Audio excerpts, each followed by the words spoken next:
नमस्कार साथियों, आज एक बार फिर से आप सभी का बहुत बहुत स्वागत। इस कंप्लीटली फ्री क्लासेस का जो हमने सीरीज शुरू किया है, जो विशेष रूप से सीजीएल को टारगेट करते हुए है, मगर अन्य एसएससी के एग्जाम्स, इनफैक्ट और भी कोई एग्जाम्स जिसमें आप देखते हो जीएसजी के, जैसे अभी हम लोग हिस्ट्री कर रहे हैं, वहाँ पे अगर अन्य एग्जाम्स में भी आपका हिस्ट्री मौजूद है तो आपके लिए क्लासेस बहुत फायदेमंद सिद्ध होने वाली। लेकिन विशेष फोकस हमने एसएससी के एग्जाम्स और उसमें भी एसएससी सीजीएल में रखा है। चले तो आज हमने इसी मॉडर्न इंडियन हिस्ट्री की सीरीज जो हमने शुरू की थी, उसमें हमने अराइवल ऑफ यूरोपियंस, यूरोपीय कंपनियों का आगमन, प्लासी और बक्सर का युद्ध, ये दोनों कर लिए हैं। अब हमें क्या करना है? हमें करना है मैसूर युद्ध और सहायक संधि, तो जो आज के हमारे टॉपिक है। ठीक, तो इस टॉपिक को शुरू करने से पहले थोड़ा सा बैकग्राउंड समझ लेते हैं। सबसे पहली बात, एक शब्द हमको समझना है, आंग्ल या एंग्लो क्या होता है। वैसे तो ये शब्द मैंने पहले भी बताया है, मगर फिर भी एक बार रिवाइज भी हो जाएगा, कोई दिक्कत वाली बात नहीं है। तो जो इंग्लैंड है देश, वहां के जो लोग हैं, निवासी हैं, तो उनको ही बोला जाने लगा इंग्लिश। एक तो इंग्लिश लैंग्वेज होती है और एक इंग्लैंड के लोग, उनको भी बोलते हैं इंग्लिश पीपल। और ये जो इंग्लिश वर्ड है, यही समय के साथ बना एंग्लो।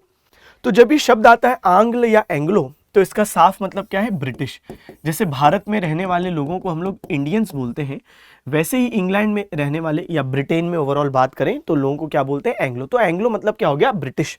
अच्छा, दूसरी तरफ है मैसूर, तो जाहिर सी बात है एक मैसूर राज्य, जिसके बारे में आज हम डिटेल में पढ़ेंगे। तो आंग्ल मैसूर युद्ध का क्या मतलब हुआ? यानी ब्रिटिश और मैसूर के बीच में होंगी लड़ाइयां। और कितने ऐसे युद्ध होंगे? तो 4 युद्ध होने वाले हैं जो हमको क्लास में पढ़ने हैं। ठीक है, चल सबसे पहले उन युद्धों की तरफ बढ़ने से पहले हमको देखने हैं 2 अलायंस या 2 गुट। सबसे पहला गुट, सबसे पहला अलायंस देखिएगा, यहां पर आपको दिखेगा मद्रास। और आप सब बच्चों को अच्छे से एक बात मालूम है कि मद्रास किसके कंट्रोल में है। आपने अगर पुरानी क्लासेस अटेंड नहीं की हैं तो वो भी अटेंड कीजिए, क्योंकि वहां पे मैंने इन सब चीजों के बारे में बताया है कि ब्रिटिशों के इंडिया में 3 गढ़ थे, एक मद्रास, एक कलकत्ता और एक बॉम्बे, ये 3 गढ़ थे। तो मद्रास ब्रिटिशों के कंट्रोल में है, तो यहां पे मद्रास में मैं लिख देता हूं बी। ठीक है, तो ये हमारा हो गया टीम नंबर 1 के अंतर्गत एक मेंबर आ चुका है और उसका नाम है ब्रिटिश। क्योंकि ये जो 4 युद्ध होने वाले ना बच्चे, इन युद्धों में 2 टीम लड़ेंगी। ठीक है, पहली टीम का एक मेंबर है ब्रिटेन, ठीक है, और वो मद्रास में है। अच्छा, दूसरी तरफ यहां पे आपको एक क्षेत्र दिख रहा होगा, है ना, ये क्षेत्र आपको दिख रहा होगा। तो ये क्षेत्र क्या है? तो एक राज्य हुआ करता था जिसको हम कहते हैं कर्नाटक। पिछली क्लास में भी मैंने इसके बारे में आपको जानकारी दी थी, है ना, मतलब पिछली क्लास मतलब यूरोपीय कंपनियों के आगमन, पिछली से पिछली क्लास। कर्नाटक नाम का एक राज्य। अच्छा, ये जो कर्नाटक नाम का राज्य है, पहली बात, इसको आपको आज के कर्नाटक से कंफ्यूज नहीं करना है। आज का जो कर्नाटका है, जिसको हम कर्नाटका बोलते हैं, वो बेटा एक अलग राज्य है। ठीक है, वो एक अलग स्टेट है और वो यहां पे मौजूद है। आज की बात कर रहा हूं, आज के इंडिया के मैप की। लेकिन उस समय का कर्नाटक एक अलग राज्य था, तो ये कर्नाटक को आज के कर्नाटक से मिक्सअप मत करना। इनफैक्ट आपको ये जो टॉपिक आज मैं पढ़ा रहा हूं, उसको पढ़ने के लिए आपको आज के इंडिया के मैप को दिमाग से भूलना पड़ेगा, तो उसको भुलाओ, उसको मिक्सअप मत करना। तो उस जमाने में हम देखते हैं कि ये कर्नाटक नाम का राज्य था, जिसे इंग्लिश में ऐसे लिखा जाता था। तो ब्रिटेन के साथ, मद्रास के साथ एक कौन सा राज्य है? कर्नाटक। अच्छा, तीसरे नंबर पर यहां पर आप क्या देखोगे? एक और राज्य है। ठीक है, बेसिकली मैंने 3 स्टार्स बना दिए थे, तो एक स्टार हो गया ब्रिटेन, एक हो गया ये कर्नाटक, और तीसरा ये आपको स्टार दिख रहा होगा, ये एक राज्य है जिसको हम कह रहे हैं त्रावणकोर। क्या कह रहे हैं बच्चे? त्रावणकोर। तो यहां पर मैं लिख दे रहा हूं ठीक है, तो त्रावणकोर। तो कुल मिला के क्या हो गया बच्चे? कर्नाटक हो गया, सॉरी, एक ब्रिटिश हो गया, एक कर्नाटक हो गया, एक त्रावणकोर। ये हो गई हमारी टीम नंबर 1। तो ये हो गया हमारा भाई पहला टीम है ये। अब दूसरी टीम के बारे में पढ़ते हैं, क्योंकि इन 2 टीम्स के बीच में ही लड़ाई होने वाली। तो दूसरा दल या दूसरा गुट या दूसरी टीम में कौन कौन है? तो यहां पे आपको एक राज्य दिख रहा होगा, मैसूर। ठीक है, तो मैंने बार बार बोल रहा हूं मैं कि भाई आज का मैं भूल जाओ, आज इस जगह पे कर्नाटका नाम का राज्य है, लेकिन पहले मैसूर नाम का राज्य था। और वर्तमान में जो हमारा टॉपिक है, तो मैसूर के हेड कौन है? तो हैदर अली। ठीक है, जो मैसूर में पूरा प्रशासन संभाल रहे हैं, हैदर अली, और उनके बेटे हैं टीपू सुल्तान। तो हैदर अली, टीपू सुल्तान यहाँ के रूलर्स हैं मैसूर के। अच्छा, मैसूर का एक और टीम मेंबर है, पक्का दोस्त है, और उसका नाम है फ्रेंच। तो यहां पर मैं लिख देता हूं फ्रेंच। आप सब पहले टॉपिक से ये बात समझ चुके हैं कि भारत में अलग अलग यूरोपीय कंपनियों का आगमन होगा, अलग अलग यूरोपियन कंपनीज का अराइवल होगा। ब्रिटेन और फ्रेंच दोनों इंडिया में व्यापार करने के लिए आते हैं। तो यहाँ पर आप देख रहे हो मैसूर और इसका पक्का दोस्त हो गया फ्रेंच। अच्छा, फ्रेंच के पास जो जगह है वो है माहे। नाम सुना है आपने माहे? नहीं सुना तो कोई बात नहीं, माही नहीं बोल रहा हूं कि चलता है ना भाई माही धोनी, नहीं भाई उसके बारे में बात नहीं हो रही, माही मार रहा है, नहीं, यह है माहे। ठीक है, तो माहे ये फ्रेंच के पास एक उनका फैक्ट्री था यहाँ पे, मतलब एक ट्रेडिंग इनका एक सेंटर था, बहुत बड़े स्तर पर यहाँ पे वो व्यापार करते थे, तो ये इनके पास है। अब ये हो गए हमारे दो गुट, टीम नंबर 1, अब टीम नंबर 2। अब इनके बीच में जो लड़ाइयाँ होंगी उनको हम लोग आंग्ल मैसूर युद्ध बोलते हैं। लेकिन सबसे पहले हम लोग चलते हैं पहले युद्ध पे, आइए। तो फर्स्ट एंग्लो मैसूर वॉर। तो बेटा पहला ब्रिटेन और मैसूर के बीच का जो युद्ध है उसको अब हमें समझना है। फर्स्ट एंग्लो मैसूर वॉर, इसको हमको समझना है। अब जो पहला युद्ध होगा ब्रिटेन और मैसूर के बीच में, तो उसके कारण क्या है? तो सबसे पहला कारण यह था कि हैदर अली जो मैसूर के शासक हैं, उनकी फ्रेंच से निकटता ये ब्रिटिशों को पसंद नहीं आ रही, रास नहीं आ रही। क्यों? क्योंकि हैदर अली के मैसूर में सामान किसका बिक रहा है? फ्रेंच का बिक रहा है। ऑब्वियस सी बात है, जिससे ब्रिटिशों का ये वाला मार्केट का नुकसान हो रहा है। भाई यहाँ के जो लोग हैं वो फ्रेंच का सामान खरीद रहे हैं, क्योंकि रूलर के फ्रेंच से अच्छे संबंध है, तो वो सिर्फ फ्रेंच के सामान को अंदर आने दे रहे हैं। तो ब्रिटेन का मार्केट लॉस है, ब्रिटेन का नुकसान हो रहा है, क्योंकि इस मार्केट में उसको एंट्री नहीं मिल रही। इस बात से ही ब्रिटेन हैदर अली से नाराज है। तो ये इस युद्ध का पहला कारण है। क्या? हैदर अली की फ्रेंच से निकटता, ये बात ब्रिटिशों को अच्छी नहीं लग रही। दूसरी बात, हैदर अली यानी मैसूर के कर्नाटक राज्य से सीमा विवाद है। पहली बात, सीमा विवाद क्या होता है? यानी बॉर्डर डिस्प्यूट है। बड़ी सिंपल सी बात है, जैसे इंडिया और पाकिस्तान के बीच में आप देखते हो बॉर्डर डिस्प्यूट्स हैं। भाई हम बोलते हैं कि कश्मीर हमारा है और हमारा तो है ही, लेकिन पाकिस्तान बोलता है कि नहीं उनका है। तो ये उनकी ऐसी सोच है, उस वजह से हमारे बीच में कई बार युद्ध भी हो चुके हैं। तो मैं आपको यही बताना चाह रहा हूं कि ये मैसूर और यहाँ पे कर्नाटक, अब इनके बीच में थे सीमा विवाद, बॉर्डर डिस्प्यूट। ठीक है, तो यहाँ पे मैंने जैसे ये मार्क कर दिया, ये वाला जो क्षेत्र है, बॉर्डर है जो दोनों की, यहाँ पे विवाद था। कुछ क्षेत्र मैसूर कहता था मेरा है, कुछ कर्नाटक कहता था उनका है। इसकी वजह से इनके और इनके बीच में लड़ाई हो गई। तो मैसूर और कर्नाटक के बीच में लड़ाई छिड़ गई। अब आप जानते हो कि कर्नाटक का पक्का दोस्त कौन है बच्चे? ये बात आपको अच्छे से मालूम है। मैंने अपने यहाँ पे टीम में एक पहले से क्लियरली लिख दिया कि कर्नाटक का पक्का दोस्त कौन है बच्चे? ब्रिटेन, है ना। ये तीनों में स्टार बनाने का क्या मतलब है? ये तीनों पक्के दोस्त हैं। तो कर्नाटक का पक्का दोस्त ब्रिटेन कर्नाटक की तरफ से मैसूर से लड़ाई लड़ेगा। तो जो लड़ाई शुरू हुई थी हैदर और कर्नाटक के बीच में, अब वो किसके बीच में हो गई शुरू? तो हैदर और ब्रिटेन के बीच में। तो दो कारण मैंने आपको बता दिए। एक तो हैदर की फ्रेंच से निकटता, ये बात ब्रिटेन को अच्छी नहीं लग रही, और हैदर के कर्नाटक से सीमा विवाद, ये बात ब्रिटेन को अच्छे नहीं लग रहे, क्योंकि कर्नाटक ब्रिटेन का दोस्त है। इन कारणों की वजह से पहला युद्ध छिड़ेगा, और जो पहला युद्ध है बेटा वो 1767 से 69 के बीच चलेगा। जो भी चीज मैंने अभी आपको बताई है वो मैं आपको थ्योरी में भी दूंगा, उसके लिए परेशान ना होना, है ना। अभी मैं दिखाऊंगा बाइलिंगुअल थ्योरी, अभी बस सुनो। अब इस पहले युद्ध में जो परिणाम निकलेगा वो ऐसा परिणाम है कि मैं कहूंगा कि ये गोल्डन शब्द हैं, और फिर ये शब्द पूरी मॉडर्न इंडियन हिस्ट्री में मैं फिर कभी नहीं बोलने वाला हूं। सर ऐसी क्या बात बोलने वाले हो आप? असल में पहले युद्ध में जो हैदर अली और ब्रिटिशों के बीच में हुआ, मैसूर और ब्रिटिशों के बीच में हुआ, उस युद्ध में एक भारतीय राज्य मैसूर, भारतीय शासक हैदर अली, ये जीत जाएंगे और ब्रिटेन हार जाएगा। अब आप सोच के देखो कितनी बड़ी बात है, कितनी बड़ी बात है कि बेटा मैसूर और ब्रिटेन की तुलना में ब्रिटेन के पास दुनिया में बहुत सारे एरियाज कंट्रोल में हैं, और अस्त्र शस्त्र भी इनके पास बहुत एडवांस माने जाते थे कि हैं, लेकिन उसके बाद भी मैसूर से हार गए। ये सिद्ध करता है कि मैसूर भी कितना एडवांस्ड होगा। असल में ये बात इसलिए सत्य है क्योंकि मैसूर के हैदर अली ने अपनी सेना की जो ट्रेनिंग थी, जो प्रशिक्षण था, वो फ्रेंच लोगों से दिलवाया था। अब देखो सिंपल सी बात है, फ्रेंच लोग कौन है? यूरोपीय लोग हैं, और फ्रेंच और ब्रिटेन ऑलमोस्ट सेम लेवल पर है है ना। हाँ, हमने वांडी वॉश के युद्ध में देखा कि ब्रिटेन के पास फिर भी फ्रेंच से भी थोड़ा एडवांस था सब कुछ, तभी तो वो वांडी वॉश के युद्ध में जीते।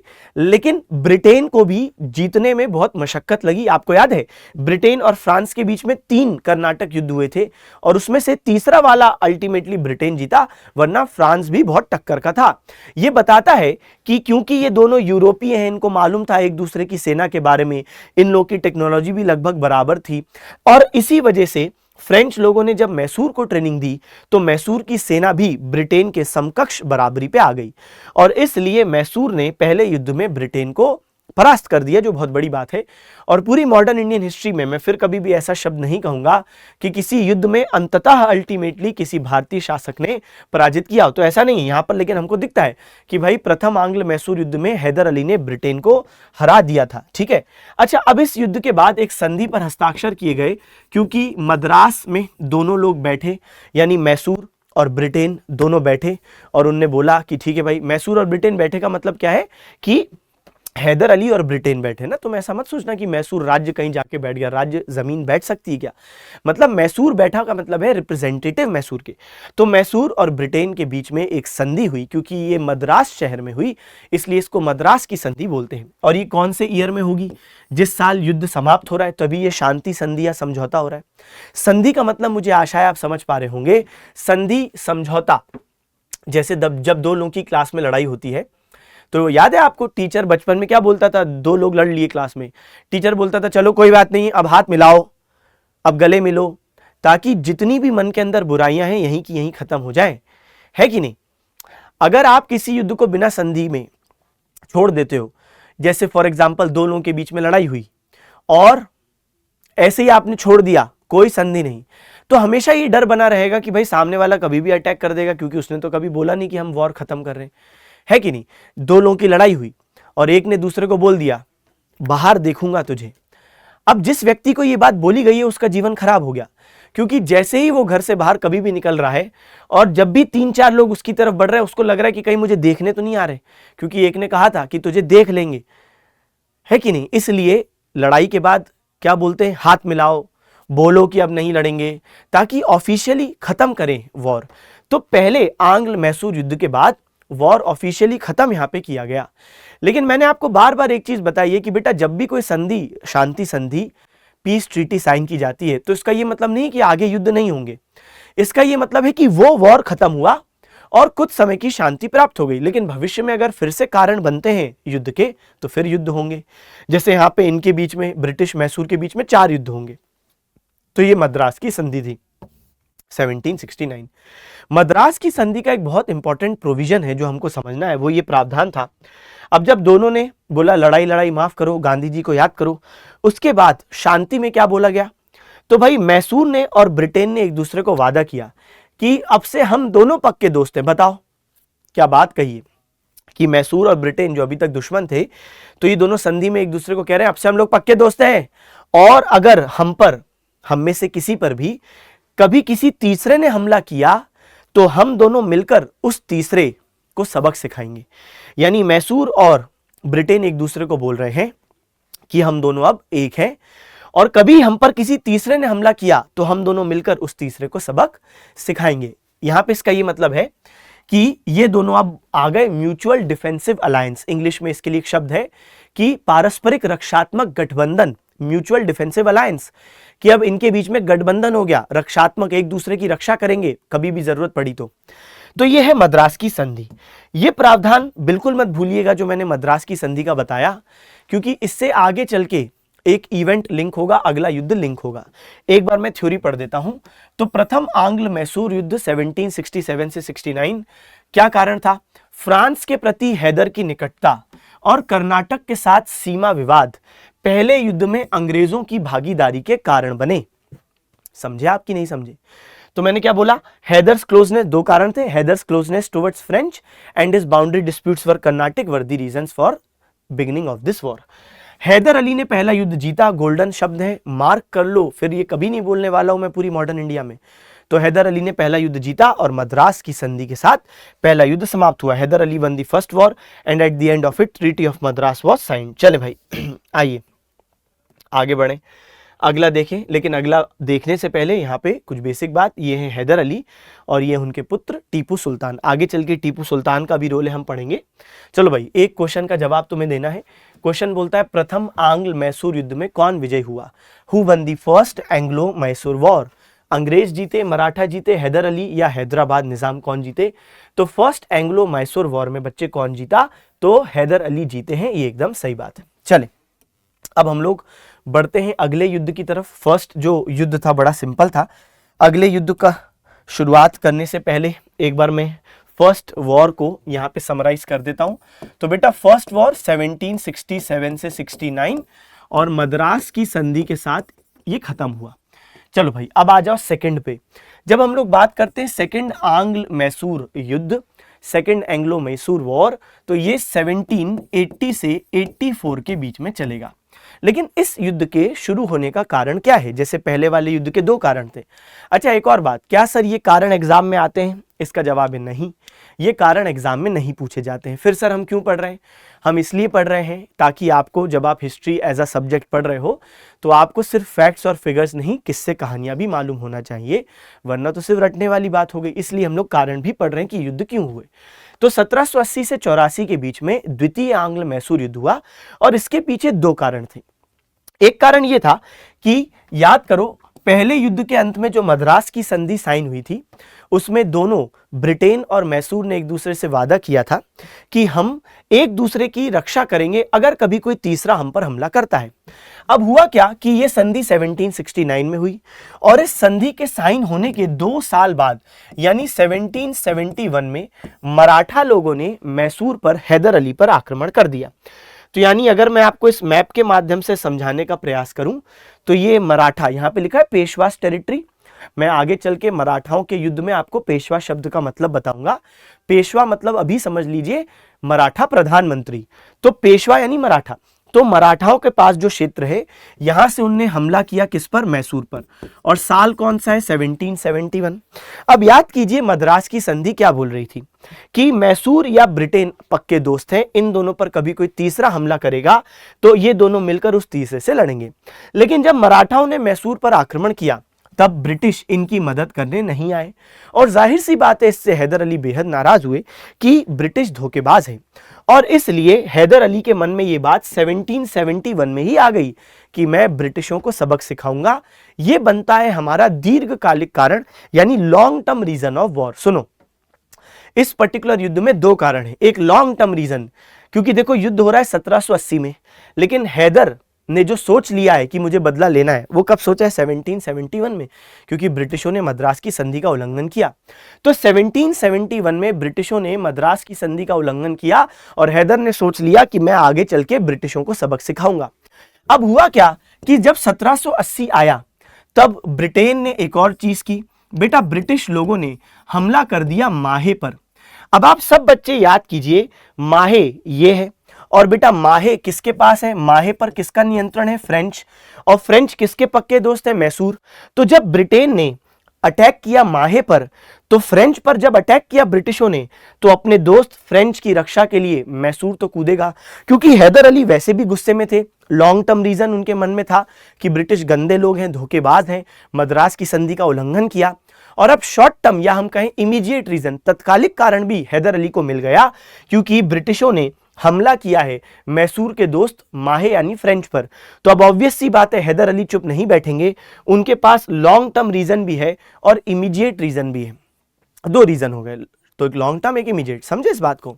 मैं इसको और बेहतर तरीके से ऐसे समझाता हूं, जैसे मान लीजिए जब आप छोटे थे तब आपको किसी ने एक चांटा मार दिया आपके मन में ये बात आ गई जब मैं बड़ा हो जाऊंगा तब मैं इसको बताऊंगा, तो ये हो गया लॉन्ग टर्म रीजन। जब आप बड़े हुए उसने आपको फिर चांटा मारा, अरे तुमने बोला अब तो बताना ही पड़ेगा, तत्कालिक कारण। वैसे भी तुम्हारे मन में उस व्यक्ति के प्रति गुस्सा था, अब तुम बड़े हुए तो उसने फिर मारा तुम्हें, तो दो बात हो गई ना, लॉन्ग टर्म और तत्कालिक इमीडिएट रीजन।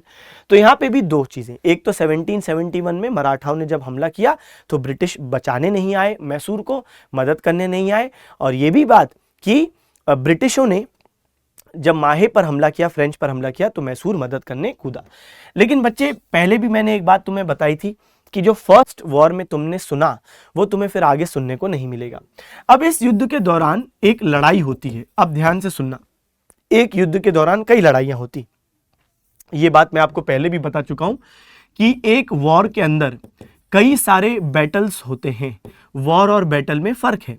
तो एक युद्ध के अंदर कई सारी लड़ाइयां होती हैं। आप खुद सोचो भाई, 1780 से 84 4 साल युद्ध चल रहा है, तो बहुत लड़ाइयां हुई होंगी, 4 साल बहुत लंबा समय होता है। तो 1781 में ब्रिटिशों और मैसूर के बीच एक लड़ाई हुई, जिस लड़ाई को हम लोग बोलते हैं पोर्टो नोवो का युद्ध। ये पोर्टो नोवो तमिलनाडु में स्थित एक जगह है, और इस पोर्टो नोवो की लड़ाई में एक तरफ होते हैं हैदर, दूसरी तरफ होते हैं ब्रिटिश। ब्रिटिश कमांडर का नाम होता है आयरकूट। ये नाम आपने इससे पहले भी कहीं सुना है? बिल्कुल सुना है, मैं याद दिलाता हूं। याद कीजिए, एक बार मैंने आपको ये बात बताई थी वॉन्डी वॉश का युद्ध। तो जब Eyre Coote British commander French commander count de Lally से लड़ते हैं और काउंट डी लाली को हरा देते हैं। मैंने ये बात कही भी थी कि जिसके नाम में कूट है वो तो कूटेगा, और इनने ऐसा ही किया। तो यहां पर आयरकूट ने कूटा किसको इस बार? तो भाई इस बार एक भारतीय शासक। तो कुल मिला के बात यह है कि भाई पोर्टो नोवो की लड़ाई में ब्रिटिश जीते, आयरकूट जीते, और हमारे स्ट्रॉन्ग हैदर अली हार गए। लेकिन ये लड़ाई में भले ही हैदर अली की हार हुई, लेकिन अभी भी चल रहा है युद्ध, अभी भी चल रही हैं लड़ाइयां।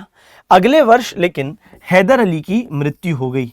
अब कई सारे बच्चे ऐसा सोचते हैं कि हैदर अली की लड़ाई पोर्टो नोवो के युद्ध लड़ाई में हुई, तो नहीं भाई, हैदर अली की मृत्यु पोर्टो नोवो की लड़ाई में नहीं हुई है। यहां पे वो हारे थे लेकिन जीवित थे। अगले साल उनकी डेथ हुई है, तो 1782 में मृत्यु हुई है। अब इनकी मृत्यु के बाद कौन कमान संभालेगा मैसूर की? इनके बेटे, जिनका नाम है टीपू सुल्तान। तो टीपू सुल्तान ने ब्रिटिशों से कंटिन्यू किया ये युद्ध, और फिर 1784 आ गया। दोनों ही पार्टियां लड़ते लड़ते काफी थक गईं, और कोई निर्णायक फैसला नहीं दिख रहा है, कोई हमको डिसाइसिव किसी की विक्ट्री नहीं दिख रही थी, हमको कोई क्लियर कट पूरी तरीके से युद्ध जीतता हुआ नहीं दिखा। हाँ, एक लड़ाई में जरूर पोर्टो नोवो की आयरकूट जीते, हैदर हारे, लेकिन ओवरऑल इस युद्ध का कोई निर्णय नहीं निकला, और अंत में मंगलौर की संधि के साथ पहला युद्ध समाप्त हुआ। हाँ, रुक जाओ भाई, हम इसको लिख दें। तो मंगलौर की संधि, जैसे बेंगलोर कहां पर है? कर्नाटका, उसको बेंगलुरु बोलते हैं, वैसी मैंगलोर भी कर्नाटक में है। ठीक है, चले तो मैं अपने दो युद्धों को जल्दी से रिवाइज करवाता हूं, और फिर मैं थ्योरी भी दिखा दूंगा। सबसे पहला युद्ध 1767 से 69। कारण हैदर की फ्रेंच से निकटता और हैदर के कर्नाटक के साथ सीमा विवाद। कर्नाटक ब्रिटेन का दोस्त था, वो कूद गया, और इसलिए ये युद्ध हुआ। इस युद्ध में हैदर की जीत हुई, ब्रिटिश हारे। मद्रास की संधि के साथ युद्ध समाप्त हुआ। मद्रास की संधि में प्रावधान था इन दोनों पर, ब्रिटेन और मैसूर पर, कभी भविष्य में कोई तीसरा हमला करेगा तो ये दोनों मिलके उस तीसरे से लड़ेंगे। लेकिन 1771 में जब मराठों ने हैदर पर आक्रमण किया, तब मराठों से लड़ने के लिए ब्रिटेन नहीं आए। ठीक है, अच्छा, कभी आपके मन में क्यूरियोसिटी भी आती है कि सर जब मराठों ने मैसूर पर हमला किया तो कौन जीता? मराठे जीत गए थे, मैसूर हार गया था। एनीवेज, वो हमारे काम की बात नहीं है इस टॉपिक में। तो ब्रिटिश मदद करने नहीं आए। अच्छा, जब ब्रिटिश मदद करने नहीं आए तो फिर हैदर के मन में एक बात आ गई कि ब्रिटेन को सबक सिखाएंगे। आगे चल के 1780 में जब ब्रिटेन ने माहे पर कब्जा करने का प्रयास किया, तब तो हैदर को एक तत्कालिक कारण भी मिल गया है, और तब ये युद्ध शुरू होगा। पोर्टो नोवो की लड़ाई में हैदर हारेंगे, अगले साल उनकी मृत्यु होगी, उनका बेटा टीपू ये युद्ध कंटिन्यू करेगा, लेकिन 1784 में मंगलौर की संधि के साथ यह युद्ध समाप्त हो जाएगा। ये मैंने आपको पढ़ा दिए पहले दो युद्ध। चले एक बार हम थ्योरी देखते हैं। द्वितीय आंग्ल मैसूर युद्ध 1780 से 1784। हैदर ने अंग्रेजों पर मद्रास की संधि उल्लंघन करने का आरोप लगाया। Haidar accused British of violating the treaty of Madras. सही है। तत्कालिक कारण क्या है? 1780 में ब्रिटिश का माहे पर कब्जा करने का प्रयास।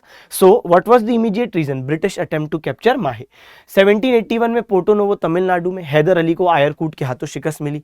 सोचो आयरकूट कितना पावरफुल होगा, काउंट डी लाली को भी हराया और अभी हैदर को भी हराया। 1784 में मंगलौर की संधि के साथ युद्ध समाप्त हुआ। So Hyder was defeated at Porto Novo Tamil Nadu in 1781 by Eyre Coote. The war ended in 1784 with the signing of treaty of Mangalore. चलो भाई आगे बढ़े। अगली चीज क्या है? तो यहां पर एक प्रश्न है, ब्रिटिश जनरल जिसने हैदर अली को पोर्टो नोवो की लड़ाई में हराया। चलो इसका जवाब देना है। वैसे तो इस प्रश्न का जवाब काफी सिंपल है, क्योंकि वो ब्रिटिश जनरल जिसने पोर्टो नोवो की लड़ाई में हैदर को हराया उसका नाम क्या है? आयरकूट। सही है। चल तो आगे बढ़ने से पहले हम लोग अपने इन दो जो युद्ध हमने देखे उनको एक जगह लिख लेते हैं, फिर हम लोग आगे बढ़ेंगे। तो हमने बोला सबसे पहला 1767 से 69, है ना, और इसका समाप्ति किसके साथ हुआ? मद्रास की संधि के साथ इसकी समाप्ति हो गई। बहुत बढ़िया। अच्छा, दूसरा युद्ध की बात करें 1780 से 84, और हमें मालूम है कि मैंगलोर या मंगलौर की संधि के साथ इसकी समाप्ति हो गई। बहुत अच्छी बात। आगे देखें, तीसरा 1790 से 92, 1790 से 1792 के बीच अब तीसरा युद्ध होने वाला है। ऑब्वियस सी बात है, जैसे हमने देखा कि भाई पिछले वाले दो युद्धों के भी कुछ कारण थे, तीसरे वाले का भी कुछ कारण होगा। हालांकि मैं फिर बोलता हूं कारण एग्जाम में नहीं आते, मगर फिर भी पढ़ने के लिए जरूरी है, अच्छे से पढ़ें। तो 1792 में जो तीसरा आंग्ल मैसूर युद्ध होगा उसका कारण ये था कि डच लोग, डच याद है आपको, हमने फर्स्ट टॉपिक में अराइवल ऑफ यूरोपियंस में पढ़ा था डच, जो नीदरलैंड्स के लोग हैं, तो वो भी इंडिया में मौजूद थे, लेकिन उनके पास कुछ क्षेत्र था इधर और वो उसको बेच के जाना चाह रहे थे इस क्षेत्र से। तो त्रावणकोर ने बोला कि भाई हम खरीदेंगे वो क्षेत्र जो डच लोग बेचना चाह रहे हैं। तो त्रावणकोर राज्य भारतीय राज्य है, तो उनने बोला हम खरीदेंगे। और इतने में टीपू सुल्तान, हैदर तो मर चुके हैं, टीपू सुल्तान ने बोला हम खरीदेंगे। अब डच ने बोला भाई पहले तुम लोग आपस में डिसाइड कर लो कौन खरीदेगा। तो मैसूर और त्रावणकोर की लड़ाई हो गई उन्हीं क्षेत्रों को लेके जो डच लोगों के पास थे। और जब इन दोनों के बीच में लड़ाई हुई तो आप बहुत अच्छे से जानते हो कि बेटा त्रावणकोर का पक्का दोस्त कौन है। तो याद करो, त्रावणकोर कर्नाटक और ब्रिटिश या मद्रास, ये लोग पक्के दोस्त हैं। मैं आपको फर्स्ट स्लाइड दिखाता हूं, शायद आपको वहां से और बेहतर तरीके से याद आए। टीम नंबर 1 में देखो मैंने क्या लिखा है, मैंने बोला British plus Karnataka plus Travancore, ये 3 स्टार। तो जाहिर सी बात है, एक याद करो फर्स्ट वॉर में मैसूर और कर्नाटक के बीच सीमा विवाद एक कारण बना था फर्स्ट में, और अब मैसूर और त्रावणकोर के बीच लड़ाई हो गई और त्रावणकोर की मदद करने कौन कूदेगा? ब्रिटिश। तो कुल मिला के आंग्ल मैसूर युद्ध में हमने क्या देखा? हमने देखा कि किस तरीके से एक दूसरे की मदद के लिए राज्य कूद रहे हैं युद्ध में। मतलब खुद की भले ही लड़ाई ना हो लेकिन अपने दोस्त की रक्षा करने के लिए बार बार कूद जा रहे हैं। हैदर अली भी माहे की रक्षा करने के लिए कूदे, अभी ब्रिटेन कूद रहे हैं, कभी त्रावणकोर कभी कर्नाटक की रक्षा के लिए। तो दोस्त ही दोस्त को युद्ध में ला रहे हैं कि नहीं। अब हुआ क्या, डच लोग, फिर से कहानी रिपीट करता हूं, डच लोग बेच के जाना चाहते थे क्षेत्र। मैसूर ने बोला मैं खरीदूंगा, त्रावणकोर ने बोला मैं खरीदूंगा, ये दोनों आपस में लड़ लिए और त्रावणकोर की मदद करने आएगा उनका दोस्त ब्रिटिश। तो ये कारण हो गया हमारे तीसरे युद्ध का।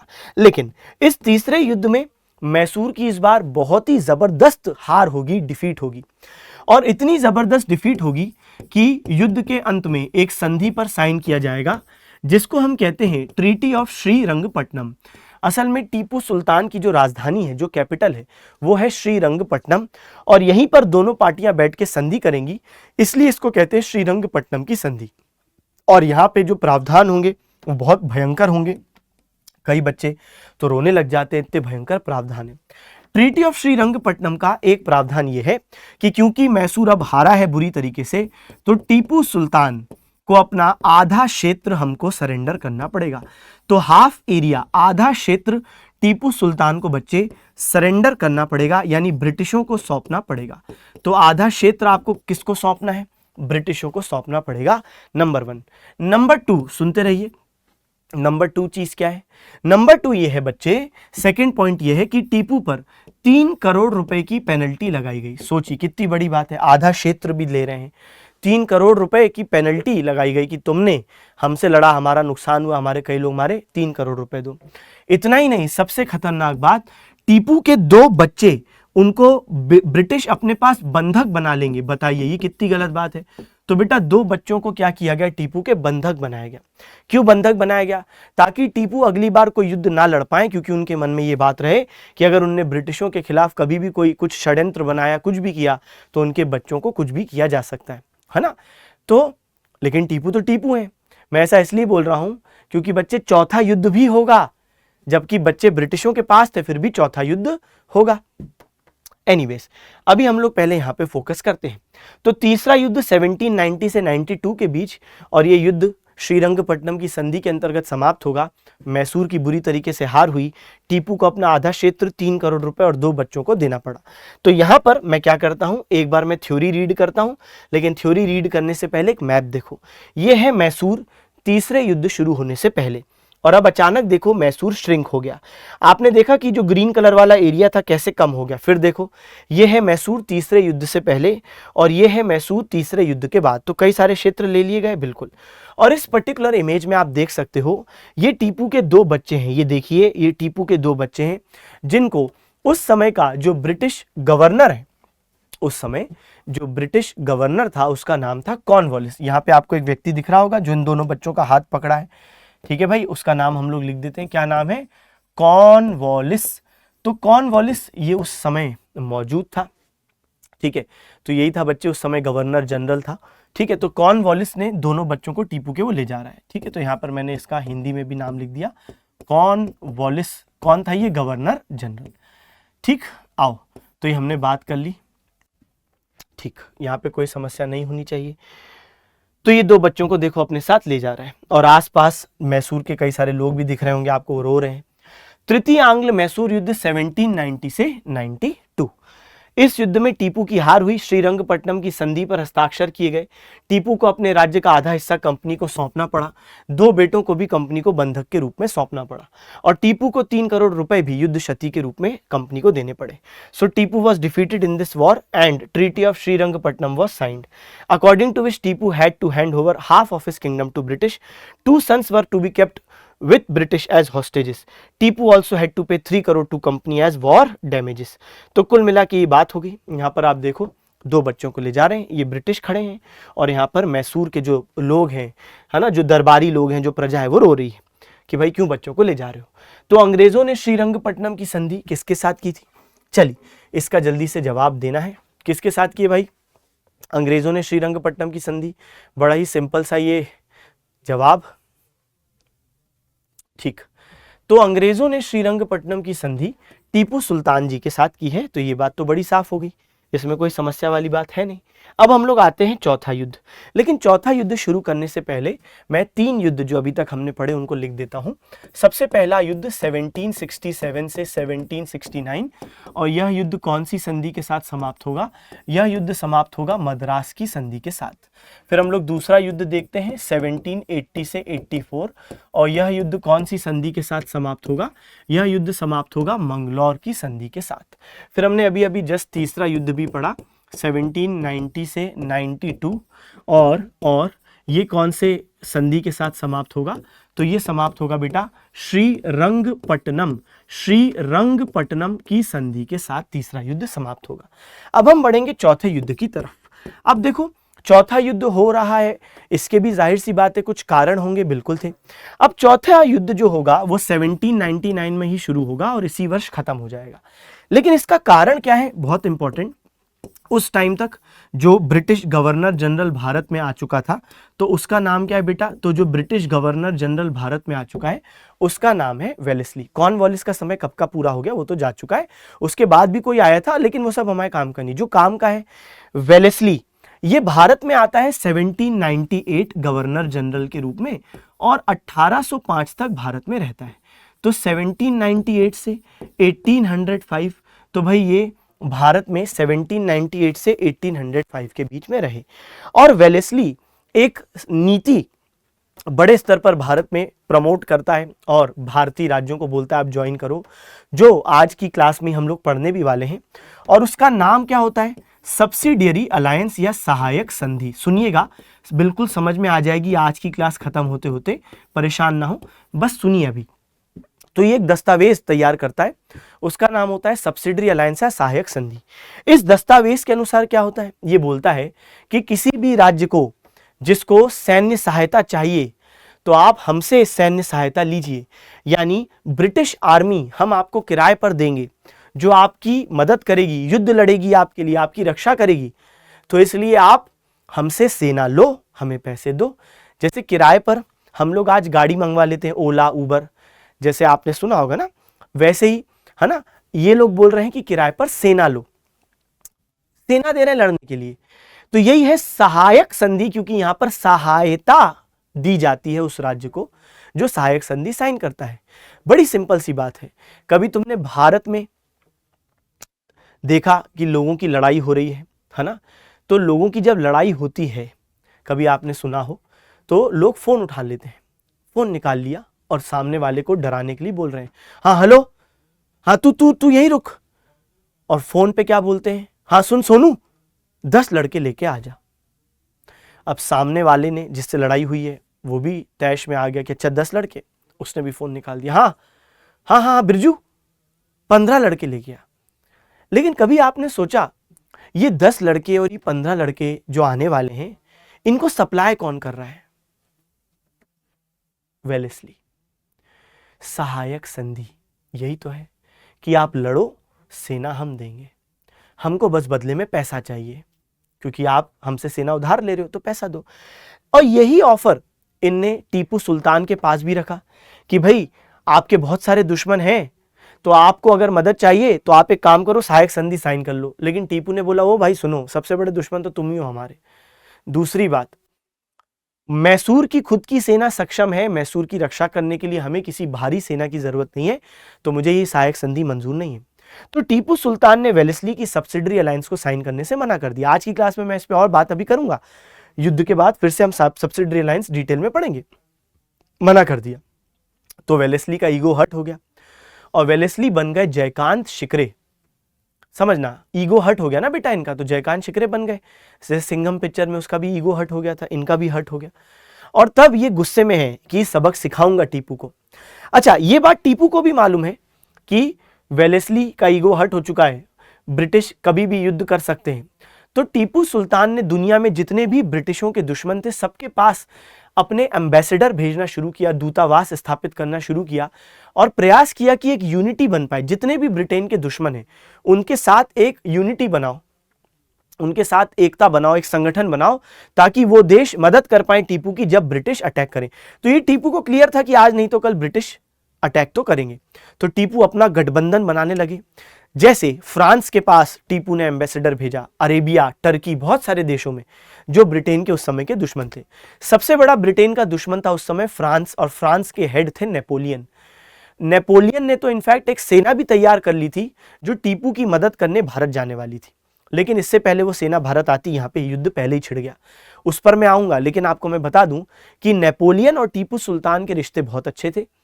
इनफैक्ट टीपू सुल्तान ने अपनी राजधानी श्रीरंगपट्टनम में ट्री ऑफ लिबर्टी भी प्लान की थी। ट्री ऑफ लिबर्टी क्या होता है? तो कुल मिला के ऐसा है कि ये वो समय था, आपने शायद कभी वर्ल्ड हिस्ट्री में सुना हो, फ्रेंच रेवोल्यूशन, फ्रांस की क्रांति। ये वही वाला समय चल रहा था। और फ्रांस की क्रांति में जो एग्जिस्टिंग मोनार्की थी, वहां के जो राजा महाराजा थे, महारानियां थी, उनको जनता ने हटा दिया और वहां पे अलग अलग प्रतीक जागने लगे। क्या? कि हमको फ्रीडम चाहिए, लिबर्टी, इक्वालिटी, फ्रेटर्निटी, जो हमारे प्रीएम्बल प्रस्तावना में भी हमने शब्द उठाए, वो फ्रेंच कॉन्स्टिट्यूशन से ही उठाए कि सब बराबर हों। ऐसा नहीं कि राजा अलग जीवन जी रहे हैं, प्रजा मर रही है, ऐसा नहीं होना चाहिए। तो लिबर्टी, इक्वालिटी, फ्रेटर्निटी, इसके नारे लगाए गए। ठीक है, तो कुल मिला के ट्री ऑफ लिबर्टी का मतलब है कि टीपू सुल्तान भी वही फ्रांस क्रांति के जो प्रतीक है, जो फ्रांस क्रांति में निकला कि भाई कोई जबरदस्ती रूल ना करे, फ्रीडम होनी चाहिए, वो वाली चीज वो श्रीरंगपट्टनम में भी ट्री प्लांट करके बता रहे हैं कि मैं फ्रांस की क्रांति के साथ हूं, मैं फ्रांस के साथ हूं। जो फ्रांस में हो रहा है वो यहां पे भी चाहिए। ब्रिटेन का कंट्रोल नहीं, जबरदस्ती कोई किसी को कंट्रोल ना करे, फ्रीडम देनी चाहिए। तो कुल मिला के वो ट्री ऑफ लिबर्टी प्लांट करके सबको संदेश दे रहे हैं, ब्रिटेन को खास तौर पे, कि तुम मुझ पर हावी होने का प्रयास मत करो। एनीवेज, तो कुल मिला के टीपू सुल्तान ने इनका वेलेस्ली का सब्सिडरी अलायंस रिजेक्ट करके दुनिया भर में दूतावास स्थापित किए। लेकिन ये बात वेलेस्ली को भी पता चल गई कि भाई ये तो यूनिटी बना रहे हैं दुश्मनों से ब्रिटेन के। तो वेलेस्ली वैसे भी गुस्से में था ही, क्योंकि उसकी सब्सिडरी अलायंस मानी नहीं गई थी। और अब जब उसे पता चला कि ये तो अलायंस बना रहे हैं, संगठन बना रहे हैं, तब उसने सोचा अभी हमला करता हूं, वरना इससे पहले नेपोलियन की सेना आ गई तो दिक्कत हो जाएगी। और तब वेलेस्ली ने अटैक कर दिया, किस पर? टीपू पर। और इस तरीके से चौथा आंग्ल मैसूर युद्ध शुरू हुआ। लेकिन इस चौथे आंग्ल मैसूर युद्ध में ना सिर्फ टीपू हारे, बल्कि टीपू की मृत्यु हो गई। और इस तरीके से 4 आंग्ल मैसूर युद्ध हमने पढ़ लिए, और इस तरीके से यहां पे ब्रिटेन की जीत हो गई। अब जो मैसूर का राज्य बचा था, तीसरे युद्ध के बाद आधा मैसूर तो ले लिया था। अब जो आधा मैसूर बचा हुआ था उसका भी कुछ क्षेत्र ब्रिटिशों ने और ले लिया, लेकिन पूरी तरीके से उसको हड़पा नहीं। तो और थोड़ा सा क्षेत्र ले लिया और जो बहुत छोटा सा मैसूर बचा हुआ था उस पे एक पुराने मैसूर के वंश को वापस ले आए। पुराना वंश कौन सा था सुनो, हैदर अली और टीपू सुल्तान से पहले वोडेयार वंश नाम का एक वंश था जो कि मैसूर पर कंट्रोल रखता था, शासन करता था। तो ब्रिटिश क्या करते हैं, जैसे बंगाल में भी हमने देखा, जब उनने सिराज को खत्म कर दिया उसके बाद उनने मीर जाफर को अगला नवाब बनाया, कठपुतली। वो चाहते तो बंगाल हड़प सकते थे लेकिन उनने हड़पा नहीं। वो कहानी मैंने आपको तब बता दी थी, क्योंकि वो नए हैं इंडिया में, तो वो अभी देखते हैं ऐसा कि भाई अगर हम नए हैं और सीधे हमने डायरेक्टली पूरे क्षेत्र पर रूल करना शुरू कर दिया तो लोग भड़क उठ सकते हैं। तो क्या करो, किसी ऐसे व्यक्ति को ढूंढो जो हो लोकल वहीं का लेकिन हो हमारी कठपुतली। तो टीपू सुल्तान को मारने के बाद ब्रिटिशों ने वोडेयार वंश के एक नाबालिग, एक बच्चे को नया शासक बना दिया। यानी एक प्रकार से कठपुतली, बच्चा है क्या ही करेगा, कठपुतली को नया शासक बना दिया। ठीक है, चले आइए चौथा आंग्ल मैसूर युद्ध 1799। तो वेलेस्ली 1798 से 1805 के बीच गवर्नर जनरल थे। इनने टीपू को सहायक संधि को स्वीकार करने के लिए मजबूर किया लेकिन टीपू ने सहायक संधि अस्वीकार कर दी। इस बीच टीपू ने फ्रांस, तुर्की, अरब आदि में दूतावास स्थापित किए। So Tipu established embassies in France, Turkey and Arabia. Wellesley ने मैसूर पर हमला कर दिया और इस युद्ध में टीपू को मार दिया गया और मैसूर के कुछ और क्षेत्रों को कंपनी ने हड़प लिया। So Tipu was killed in this battle and some more areas of Mysore were annexed by the company. सही है, चल तो ये हमने पूरी बात कर ली। अब देखो तीसरे युद्ध के बाद का मैसूर है और अब देखो चौथा युद्ध के बाद, तीसरे युद्ध के बाद आधा हो गया था और देखो चौथे युद्ध के बाद और छोटा हो गया और बहुत सारा क्षेत्र ब्रिटिशों ने हड़प लिया और बचे हुए मैसूर पर एक नाबालिग वोडेयार वंश के राजा को बिठा दिया कठपुतली के रूप में। चलो अब मैंने आपको चारों युद्ध बता दिए, एक बार मैं आपको चारों युद्ध और उनके कारण पूरी कहानी रिवाइज करवाता हूं, फिर हम बढ़ेंगे आगे। आंग्ल मैसूर युद्ध कितने? 4। आंग्ल मतलब ब्रिटिश, मैसूर तो राज्य है ही। तो ब्रिटिश और मैसूर के बीच में 4 युद्ध। सबसे पहला 1767 से 69। क्यों? हैदर की फ्रेंच से निकटता और हैदर के कर्नाटक से सीमा विवाद। इस युद्ध में हैदर अली जीते, ब्रिटिश हारे। मद्रास की संधि के साथ युद्ध समाप्त हुआ। मद्रास की संधि में प्रावधान कि दोनों एक दूसरे की मदद करेंगे कभी भविष्य में कोई तीसरा इन पर अटैक करता है तो। लेकिन जब मराठाओं ने मैसूर पर हमला किया, ब्रिटिश मदद करने नहीं आए। ये बन गया दीर्घकालिक कारण अगले युद्ध का। और जब 1780 में ब्रिटेन ने सीधे माहे पर ही कब्जा करने की कोशिश की, तब तो हैदर अली गुस्से में आके युद्ध शुरू ही कर दी। 1780 से 84 दूसरा युद्ध चलेगा। इसी के युद्ध के दौरान एक लड़ाई पोर्टो नोवो की हुई जिसमें आयरकूट जीते, हैदर अली हारे। अगले साल 1782 में हैदर अली की मृत्यु हुई। 1784 में यह युद्ध मंगलौर की संधि के साथ समाप्त हुआ। तीसरा युद्ध 1790 से 92, क्योंकि डच इंडिया से जाना चाह रहे थे कुछ सामान बेच के, कुछ सामान मतलब जमीन, लेकिन त्रावणकोर और मैसूर दोनों के बीच टकराव हुआ जमीन को लेके। त्रावणकोर का दोस्त ब्रिटिश था, ब्रिटिश ने मैसूर से लड़ाई लड़ी। टीपू इस टाइम पे मौजूद थे जो बुरी तरीके से हारे। श्रीरंगपट्टनम की संधि हुई, आधा क्षेत्र ले लिया गया टीपू से, उनके 2 बच्चों को बंधक बना लिया गया और 3 करोड़ की पेनल्टी भी लगाई गई। इसके बाद चौथा युद्ध होगा 1799 में। चौथे युद्ध का कारण साफ है, वेलेस्ली इस समय गवर्नर जनरल था जो चाहता था कि टीपू सहायक संधि पर हस्ताक्षर करें, मगर टीपू ने मना कर दिया। मीनवाइल टीपू ने दुनिया भर में ब्रिटेन के दुश्मनों से संगठन बनाने का प्रयास किया। ये बात जब वेलेस्ली को पता चली तो उनने टीपू पर अटैक किया, हराया, इन्हें जान से मार दिया और बचे हुए मैसूर को और ज्यादा हड़प लिया और एक छोटा सा मैसूर क्षेत्र छोड़ दिया जिसपे वोडेयार वंश के नाबालिग राजा को बिठा दिया गया। चले अब हमें बढ़ना है कहाँ, आगे की कहानी देखते हैं। पहले कुछ प्रश्न देखते हैं। टीपू सुल्तान अंग्रेजों के साथ युद्ध में कब मारे गए? टीपू सुल्तान 1799 में अंग्रेजों के साथ युद्ध में मारे गए, चौथे युद्ध में। चलें अगला, निम्नलिखित में से किसने आधुनिक रॉकेट प्रौद्योगिकी का अग्रणी माना जाता है? तो भाई जो एडवांस रॉकेट टेक है उसके अग्रणी पायनियर किसको मानते हैं? सही जवाब है टीपू सुल्तान को मानते हैं। ऐसा क्यों? अब मैं आपको एक बहुत ही इंटरेस्टिंग कहानी बताता हूं। असल में हुआ क्या कि जब 1799 में हम देखते हैं कि टीपू सुल्तान ने वेलेस्ली ने जब टीपू सुल्तान पर आक्रमण किया, चौथे युद्ध की बात बता रहा हूं, तो यह है श्रीरंगपट्टनम का किला। इसी किले के अंदर कौन रहते थे? टीपू सुल्तान रहते थे, उनका परिवार भी रहता था, यही उनका किला। तो वेलेस्ली ने इस पे हमला कर दिया क्योंकि याद है टीपू सुल्तान दुनिया भर में ब्रिटेन के दुश्मनों से टाई अप कर रहे थे, संगठन बना रहे थे।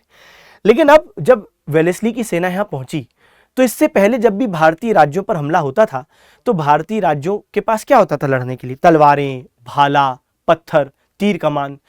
लेकिन ब्रिटिश सेना यही सोच के गई थी, लेकिन पता चला अचानक ही ऊपर से रॉकेट फायर हुए, और ये कोई नॉर्मल रॉकेट नहीं थे, मेटल रॉकेट, लोहे के रॉकेट।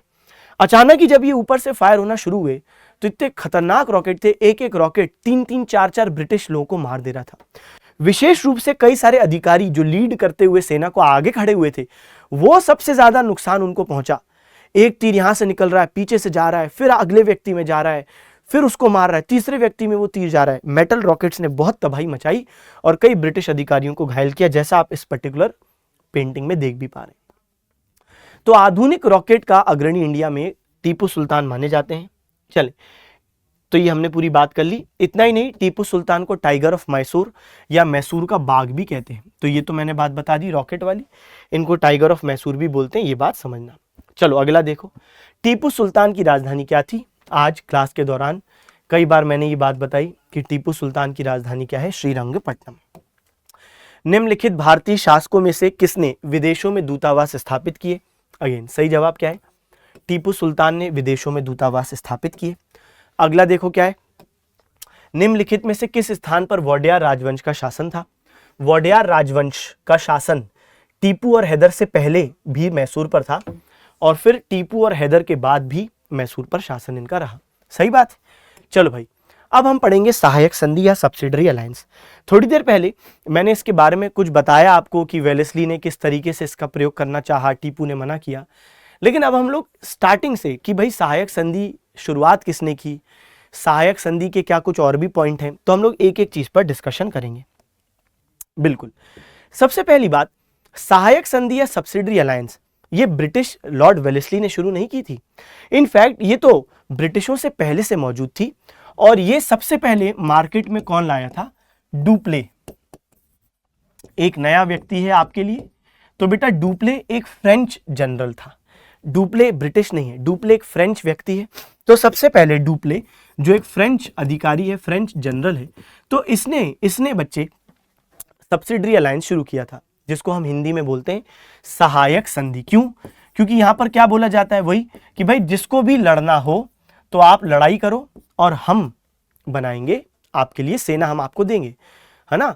जैसे आपने सुना होगा ना कि आप ये कर लो, हम ड्रीम 11 पर टीम बना लेते हैं। बस वही बात है कि क्या बोला डुप्ले ने कि जिस भी भारतीय राज्य को लड़ना हो या जिस भी भारतीय राज्य को खतरा लग रहा है कि कोई उस पर अटैक कर देगा, तो हम फ्रेंच सेना आपको किराए पर देंगे, आप बस बदले में उसका खर्चा दोगे, क्योंकि हमारी सेना आपके लिए लड़ेगी, फ्री में थोड़ी ना लड़ेगी, आपको खर्चा देना पड़ेगा।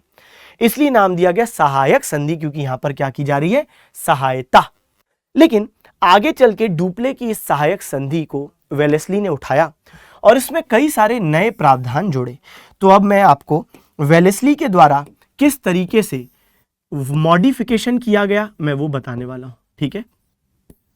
मॉडिफिकेशन किस तरीके से वेलेस्ली द्वारा किया गया मैं वो बताने वाला हूं। चलिए भाई, सबसे पहले वेलेस्ली ने यह कहा कि जो भी राज्य सहायक संधि पर हस्ताक्षर करेगा तो ब्रिटिश सेना उसके पास रहेगी। अब तो ये ब्रिटिश है तो ये ब्रिटिश सेना देगा, बदले में उस सेना का रहने सहने का, खाने पीने का खर्चा वही राज्य उठाएगा।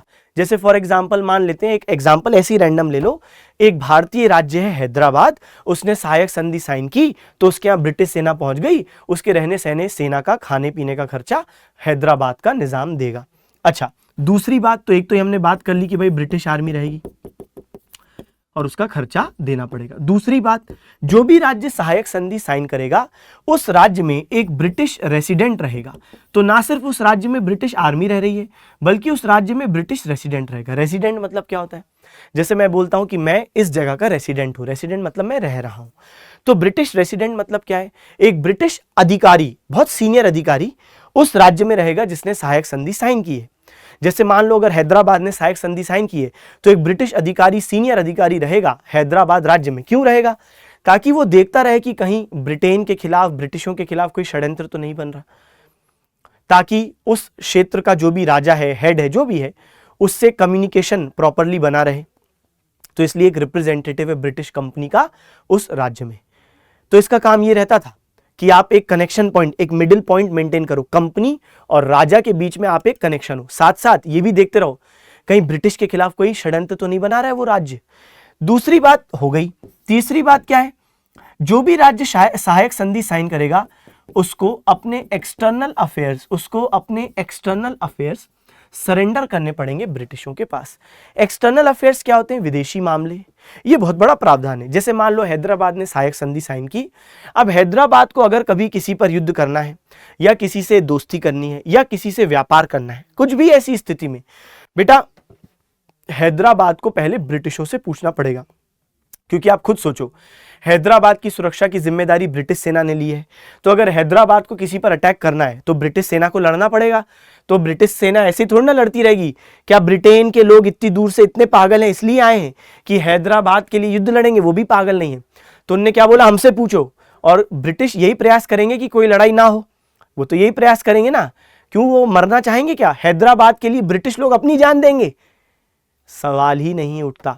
तो कुल मिला के एक्सटर्नल अफेयर्स विदेशी मामले, यानी हैदराबाद को किसी पे युद्ध करना है, किसी से दोस्ती करनी है या कोई व्यापार करना है किसी से भी, तो पहले ब्रिटिश से पूछना पड़ेगा। यानी एक प्रकार का बंधन हो गया। अच्छा, अगला पॉइंट, किसी भी विदेशी को जब आपको जॉब देनी है, किसी भी अन्य यूरोपियन को नौकरी पर रखना है, तो पहले ब्रिटिशों से पूछना पड़ेगा। जैसे मान लो हैदराबाद के निजाम को किसी फ्रेंच व्यक्ति को नौकरी पर रखना है, तो ऐसे ही नहीं रख सकता, पहले किससे पूछो? ब्रिटिशों से। क्योंकि उसने सहायक संधि साइन कर ली है। क्या ब्रिटिश हाँ बोलेंगे? नहीं बोलेंगे। क्यों? क्योंकि ब्रिटिश थोड़ी ना चाहेंगे कि कोई दूसरी यूरोपीय कंपनी का प्रभाव भारतीय राज्यों में आए, तो इसलिए ब्रिटिश मना कर देंगे। कुल मिला के पूरे बंधन है। तो ब्रिटिश आर्मी उस राज्य में रहेगी, ब्रिटिश रेसिडेंट रहेगा। कोई भी काम आपको करना है तो पहले ब्रिटिशों से पूछना है, विदेशी मामलों से संबंधित, या फिर जॉब देनी है किसी को तो आपको ब्रिटिशों से पूछना है। इतने सारे नए प्रावधान वेलेस्ली ने जोड़ दिए। डुप्ले ने बस क्या बोला था कि भाई आप सेना किराए पर लो, हमको पैसा दो, बस। ये नए नए प्रावधान वेलेस्ली ने जोड़े। इन सब के बाद वेलेस्ली ने एक अंत में पॉइंट कहा कि हम आंतरिक मामलों में हस्तक्षेप नहीं करेंगे उस राज्य के जो सहायक संधि साइन करेगा। लेकिन अब बचा क्या हस्तक्षेप नहीं करने के लिए? आपकी आर्मी वहीं रह रही है, आपका रेसिडेंट वहीं टांग अड़ा रहा है, आप हर चीज उसको पूछ के करनी पड़ रही है, आपसे किसी को नौकरी भी नहीं रख सकता। अब बचा क्या हस्तक्षेप नहीं करने के लिए? तो कुल मिला के ये वेलेस्ली की सहायक संधि जो वेलेस्ली ने एडिशंस किए। तो फ्रेंच गवर्नर डुप्ले प्रथम यूरोपीय था जिसने अपनी सेना किराए पर भारतीय राज्यों को सहायता के लिए देना प्रारंभ किया। So French governor Dupleix was the first European who started giving his army on rent to help Indian states. चलो फिर हमने क्या बोला, आगे चलकर ब्रिटिश गवर्नर जनरल वेलेस्ली ने इस नीति में नए प्रावधान जोड़े और इसे संगठित बनाया। Later British governor general Wellesley made it organised by adding new provisions to this policy. ठीक है भाई, चलो ये हमने बात देखी। आओ, सहायक संधि का आविष्कारक किसे माना जाता है? अब देखो कई सारे बच्चे यहाँ पे गलत जवाब देते हैं जिनने अच्छे से नहीं पढ़ा है। जिनने सिर्फ वेलेस्ली को पढ़ा है वो वेलेस्ली लगाएंगे, लेकिन हमने रियलिटी जानी है कि भाई डुप्ले है जो इसका आविष्कारक है, तो इसका सही जवाब हो गया डुप्ले। ठीक है जी, चलिए आगे बढ़े। हाँ, लॉर्ड वेलेस्ली की सहायक संधि पर हस्ताक्षर करने वाला पहला राज्य कौन था? तो हमने अब देखना है कि लॉर्ड वेलेस्ली की सहायक संधि जिसमें उसने बहुत प्रावधान जोड़ दिए, सबसे पहले उसको किसने साइन किया? तो सही जवाब है हैदराबाद। तो यानी कि सर जो आप अभी तक हमको एग्जाम्पल दे रहे थे, असली में हैदराबाद ने सबसे पहले किया। जी हाँ, इनफैक्ट आप देखो लॉर्ड वेलेस्ली का कार्यकाल क्या है, 1798 से 1805, 1798 से 1805 तो वेलेस्ली का कार्यकाल है। और इस कार्यकाल में आते से ही सबसे पहले उसने किससे साइन करवाया है? हैदराबाद। हैदराबाद के बाद साइन करेगा मैसूर। सर लेकिन थोड़ी देर पहले ही आपने हमको बताया कि टीपू सुल्तान ने साइन करने से मना कर दिया था, 1799 में ही मना किया था और तब युद्ध हुआ था और तब टीपू मारे गए थे।